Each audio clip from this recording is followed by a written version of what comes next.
বিসমিল্লাহির রহমানির রহিম। এখানে 23 নম্বর প্রশ্নটা বলছে বাইনারি মান দেওয়া আছে, সমতুল্য দশমিক মান কত। এখানে যেহেতু পয়েন্ট নেই, সরাসরি আমরা ক্যালকুলেটর, পয়েন্ট থাকলেও আমরা ক্যালকুলেটর করতে পারবো, বাট পয়েন্ট থাকলে ক্যালকুলেটরে একটু সময় সাপেক্ষ বা অনেক সময় ভুল হয়ে যাওয়ার সম্ভাবনা থাকে।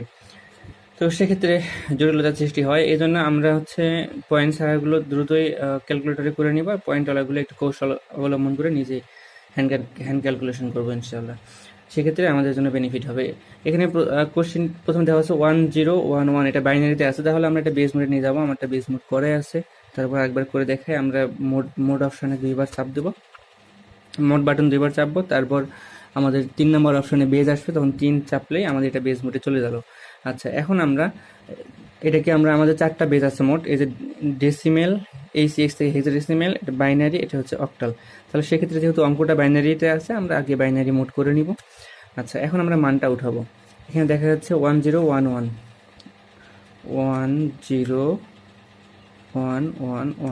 অর্থাৎ এখানে 1011। এখন এই আমরা উঠাইলাম এটা বাইনারিতে, উঠানোর পর আমরা সমান বাটনে চাপ দিব, ইকুয়াল বাটনে চাপ দেওয়ার পর আমরা এখন যেটাতে কনভার্ট করব সেই বাটনে আমরা ক্লিক করবো। তাহলে এখানে আমরা যেহেতু দশমিকে কনভার্ট করতে বলছি, আমরা ডেসিমেল বাটনে যদি এখানে ক্লিক করি, তাহলে আমাদের অ্যান্সার চলে আসবে 23 অ্যান্সার চলে এসছে। তাহলে এখানে অ্যান্সার হচ্ছে 23। আচ্ছা, এরপরে কোশ্চেনটা 1A.48। আচ্ছা, এখানে আমরা পয়েন্টের আগের অংশটা আমরা একটা কৌশল করতে পারি, পয়েন্টের আগের অংশটা ক্যালকুলেটরে ঠাস করে ফেলতে পারি। সেটা আমরা এটাকে হেক্সাডেসিমেল ভিত্তিতে আগে নিয়ে যাব।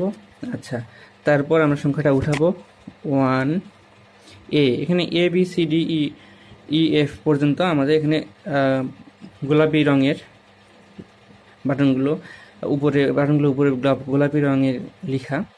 তো আমরা এখানে এটা হচ্ছে A, তাহলে 1A আমরা উঠাই ফেললাম। উঠানোর পর আমাদের কাজ হচ্ছে সমান বাটনে চাপ দেওয়া। তারপর আমরা কিসে কনভার্ট করতে যাচ্ছি? বাইনারি। তাহলে এখানে বাইনারি বাটনে চাপ দেওয়া। তো আমরা বাইনারি বাটনে চাপলে এখানে আমরা মানটা পেয়ে গেছি 11010। তাহলে আমরা অপশান দেখি কোথায় এই অপশানটা, এখানে গ নাম্বার এবং ঘ নাম্বার দেখা যাচ্ছে 11010। তাহলে গ এবং ঘ এর মধ্যে যে কোনো একটি অ্যান্সার হবে। তারপর আমরা দেখব পয়েন্টের পরে 48।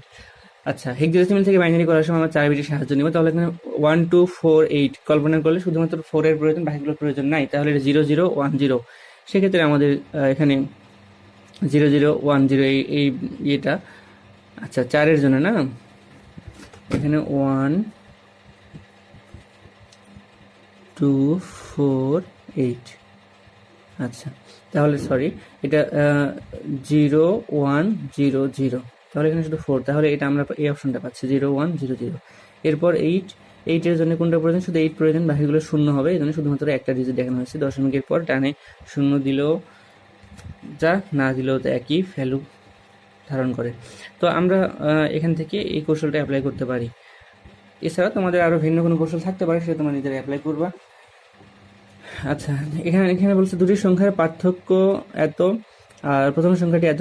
আচ্ছা, যদি প্রথম সংখ্যা দেওয়া থাকে এবং পার্থক্য দেওয়া থাকে, তাহলে প্রথম সংখ্যা থেকে পার্থক্য বিয়োগ করলেই আমরা দ্বিতীয় সংখ্যাটি পেয়ে যাব। সেক্ষেত্রে আমাদের যোগ বা বিয়োগ করার সময় আমরা জানি আমাদের প্রত্যেকটা মানগুলো কি হতে হবে? একই ভিত্তিতে হতে হবে। তো যেহেতু এখানে প্রথম সংখ্যাটি ডেসিমেলে, আমরা এগুলো সবগুলো ডেসিমেলেই করার চেষ্টা করব। তাহলে যেহেতু এখানে প্রথম সংখ্যা ডেসিমেলে দেওয়া আছে আর এটা হেক্সাতে দেওয়া আছে, তো এটাকে আমরা ডেসিমেলে কনভার্ট করব, তারপর এখান থেকে বিয়োগ করে দিই, তারপর ওটাকে বাইনারিতে কনভার্ট করব।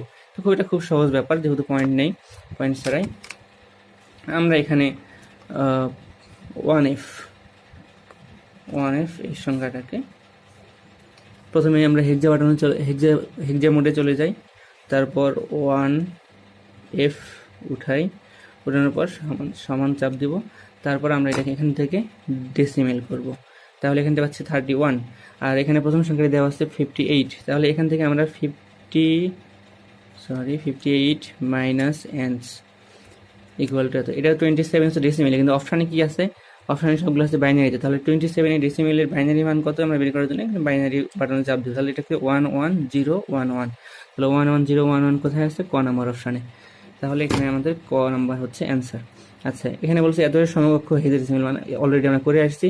4টা করে গ্রুপ জুড়ে নিয়ে আমরা এখানে 1248, তার মানে এখানে 1 ব্যতীত বাকি 3টা বিটই প্রয়োজন। তাহলে 8 4 12 আর 2 হচ্ছে 14 মানে আমরা হেক্সাডেসিমেলে জানি ই। আচ্ছা, আর পয়েন্টের পরে 1 1 এরপর কিছু নাই, আমরা 4 বিট মিলানোর জন্য 0 0 দিয়ে দেবো ডান দিকে, তাহলে 1 1 0 0। সেক্ষেত্রে আমাদের 8 আর 4 হচ্ছে 12, 12 মানে হচ্ছে আমাদের সি, তাহলে এখানে হচ্ছে ই পয়েন্ট সি। আচ্ছা, এত এর বিসিডি মান, হ্যাঁ বিসিডি মানের ক্ষেত্রে আমরা জানি বিসিডি হচ্ছে একটা কোড, বাইনারি কোডের ডেসিমেল, এটা 4 বিট বাইনারি কোড। 4 বিট কী 1 2 4 8। এছাড়াও এটাকে 8 4 2 1 ছাড়াও 7 4 2 1 6 4 2 1 5 4 2 1 এই ভাবেও কোডে রূপান্তর করা যায়, কিন্তু 8 4 2 1 শুধু বিসিডি বলে আমরা 8 4 2 1 বিসিডিকেই মিন করব। আর যদি উল্লেখ করে দেয় যে 5 4 2 1 বা 7 4 2 1 বিসিডি, তাহলে সেক্ষেত্রে আমরা ওই বিট দিয়ে কনভার্ট করব, ক্যালকুলেশন করব। আর যদি শুধুমাত্র বিসিডি বলে আমরা 8 4 2 1 দিয়ে এখানে কনভার্ট করব।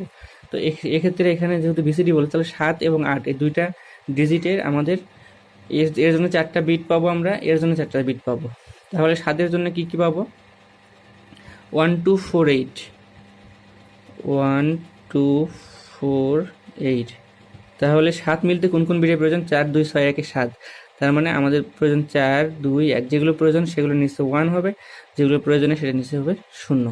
তাহলে এখানে 7 জন্য 7 বিসিডি হচ্ছে 0 1 1 1। আচ্ছা, আর 8 বিসিডি শুধু 8 প্রয়োজন, বাকিগুলোর প্রয়োজন নেই, এগুলো হবে 0 0। তার মানে এটা হচ্ছে 0 1 1 1 0 0 0। তাহলে খ নাম্বার অপশন 0 1 1 1 1 0 0 0, খ নাম্বার অপশনটা। এখানে বিসিডি বললে অবশ্যই আমরা বামে 0 থাকলেও সেটা উঠাবো, কারণ আমাদের বিসিডি যখন বলবে তখন আমাদের অবশ্যই 4 বিট থাকতে হবে। ওকে, তো এখানে বলছে একটি বইয়ের মূল্য এত হলে তার সমকক্ষ। হ্যাঁ, এখানে একটা হেক্সাডেসিমেল মান দেওয়া আছে এবং এই অপশানের ডেসিমেল, অক্টাল, বাইনারি দেওয়া আছে। তো আমরা কি করবো? এটা খুব সহজে ক্যালকুলেটরে করতে পারবো। আমরা এটাকে হেক্সা মোডে নিয়ে চলে যাই, ক্যালকুলেটরকে হেক্সা মোডে নিয়ে যাওয়ার পর আমরা সংখ্যাটা উঠাবো এখানে এ। আচ্ছা, উঠানোর পর আমরা সমান চাপবো। আচ্ছা, এখন আমাদের দেখার বিষয় হচ্ছে আমরা প্রত্যেকটা ডেসিমেল, অক্টাল, বাইনারি করে ফেলি। তাহলে এখানে বাইনারি করতে চাইলে আমাদের এটা 1 0 1 0 1 0 1 0 অপশান কি মিলে? হ্যাঁ, মিলে। তাহলে এটা আমরা কাউন্ট করব। তারপর আমরা যদি ডেসিমেলে চাপ দিই তাহলে দেখি 170, হ্যাঁ মিলে। তারপর অক্টাল যদি করি আমরা এটাকে, তাহলে 252, এখানে হ্যাঁ 252, তাহলে এটাও অ্যান্সার। সেক্ষেত্রে আমরা এখানে 3টি, যেহেতু বহুপদী, এখানে ঘ নাম্বার অ্যান্সার হবে। তারপর এই যে এই ক্যালকুলেশনে যোগের ক্ষেত্রে ভিন্ন ভিন্ন বেজের যোগ হয় না, সেক্ষেত্রে আমরা সবগুলোকে একটা বেজে কনভার্ট করবো। তার আগে আমরা খেয়াল করবো যে আমাদের অপশানে কোন কোন বেজ আছে। আমরা অপশানের বেজ সেম টাইপ করতে পারলে আমাদের জন্য দ্রুত হবে। তো এখানে হেক্সাডেসিমেল আছে, বাইনারি আছে, অক্টাল আছে। তো আমাদের এই সংখ্যাটা হেক্সাডেসিমেলে আছে, এটা বাইনারিতে, এটা অক্টালে।